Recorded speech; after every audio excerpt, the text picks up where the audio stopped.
시청자 여러분 안녕하십니까? 여기는 이영기의 독일 TV입니다. 독일 이야기 TV입니다. 오늘은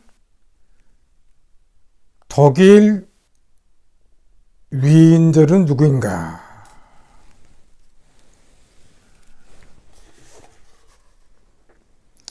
독일의 10대 위인들은 누구인가?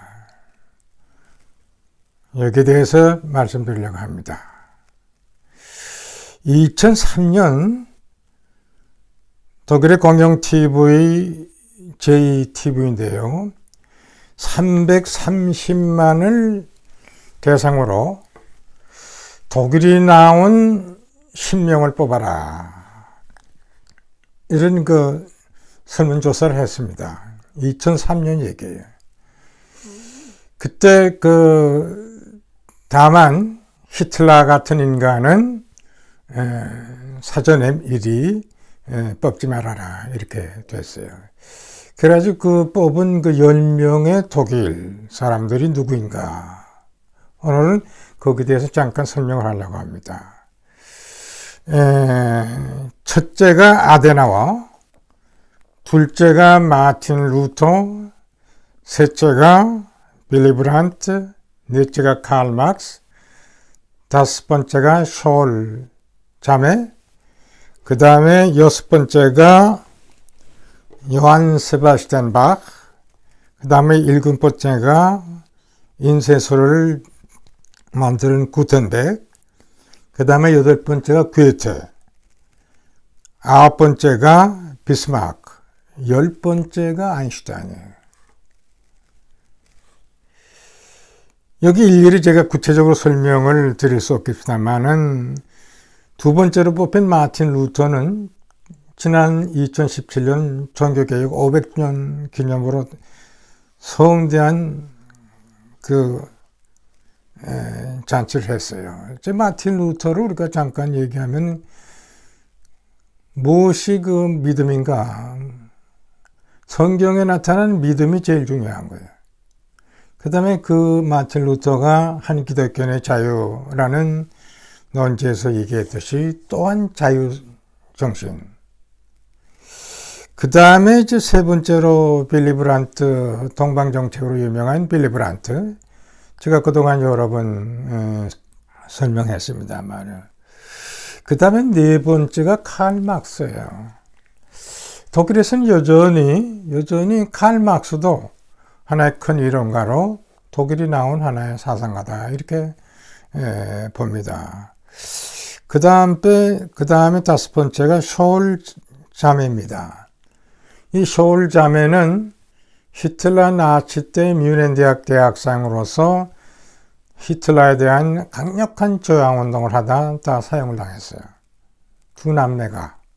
근데 이 두 남매가 다섯 번째로 뽑혔고, 그 다음에 여섯 번째가 요한 세바스찬 바흐입니다. 고전 음악가로 유명한 작곡가죠. 그리고 지금도 일요일이면은 바흐의 정신 음악이 소개되고, 특히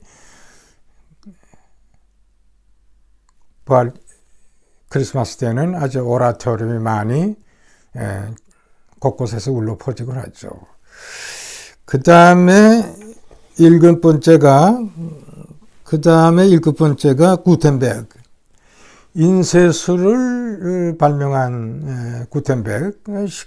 15세기 말쯤 되죠. 만약에 이 구텐베르 인쇄술이 발전 안 됐더라면 종교개혁의 모든 팜플레트가 많이 전파가 안 됐을 거예요. 그러면서 굉장히 큰 역할을 했다고 보고, 무엇보다 구텐베르는 제일 처음에 성경을 출판한 사람, 그래서 기독교계에 큰 확산을 한 사람이고, 그 다음에 여덟 번째가 괴테입니다.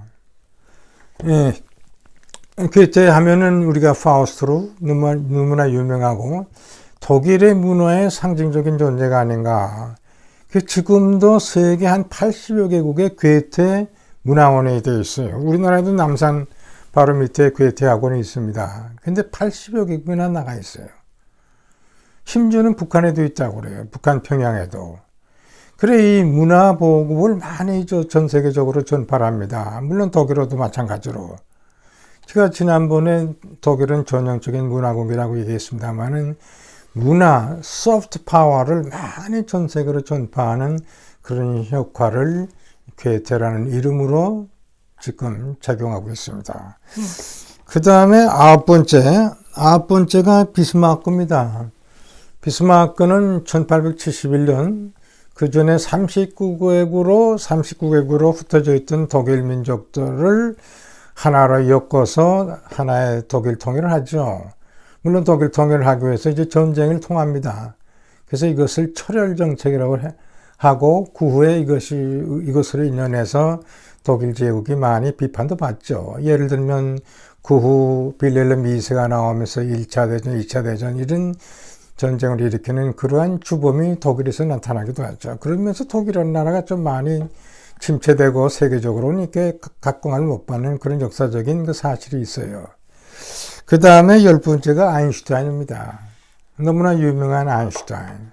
미국으로 결국은 망명하고 과학자로서 세계적인 두각을 나타내지 않았어요.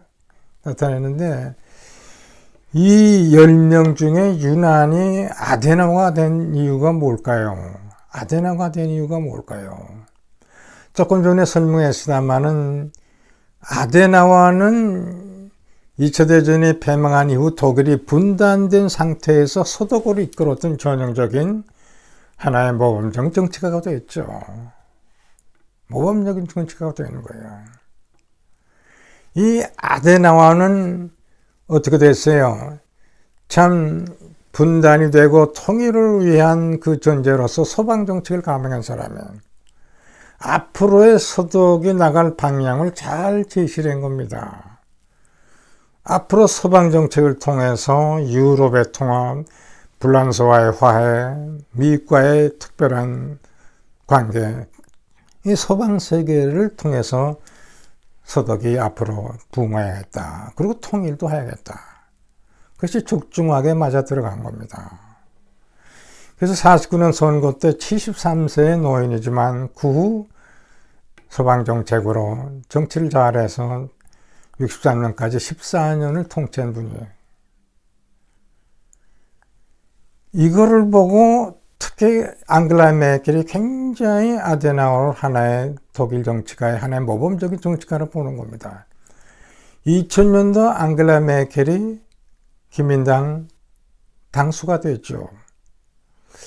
그래가지고 바로 2000년도 그때가 125주년 아데나우 생일 때 하나의 그 책자가 발행됐어요.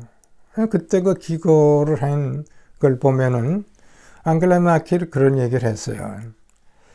2차 대전 직후에 아데나우 같은 사람이 정치적 방향을 잘 틀고 자유민주화 시장 경제를 도입하고 만약에 이것을 안 했더라면 어떤 결과를 나왔을까 하고 돌이켜보고 한 겁니다. 그와 반대로 반대파 세력이었던 그 3인당의 경우는 그때 당시 2차 대전 이후에 사회주의를 표방하려고 그랬어요. 또 중립주의 노선을 취하려고 그랬어요. 자, 이렇게 됐더라면 과연 그 후에 독일은 어떻게 됐을까 하면서 아데나우의 그 방향 제시가 참 옳았다. 그리고 앙겔라 메켈은 아데나우에서 많은 걸 배웁니다. 그 앙겔라 메켈이 2000년도 당 수상으로서 기고한 그 내용을 보면은 아데나우가 즐겨 부르짖던 그 슬로건을 다시 되풀이합니다. 그게 뭐냐 하면 아데나우가 이런 얘기를 했어요. 정치적 투쟁에 있어서 정치적 어떤 성과를 얻으려면은 수세전 입장에서는 안 된다. 어디까지나 공세적 입장에서 있을 때만 가능하다 그랬어요. 우리가 간단히 축구 시합을 볼 때도 그렇지 않아요? 열심히 공세를 취할 때 골을 넣는 것처럼 정치 세계도 마찬가지라고 저는 봅니다.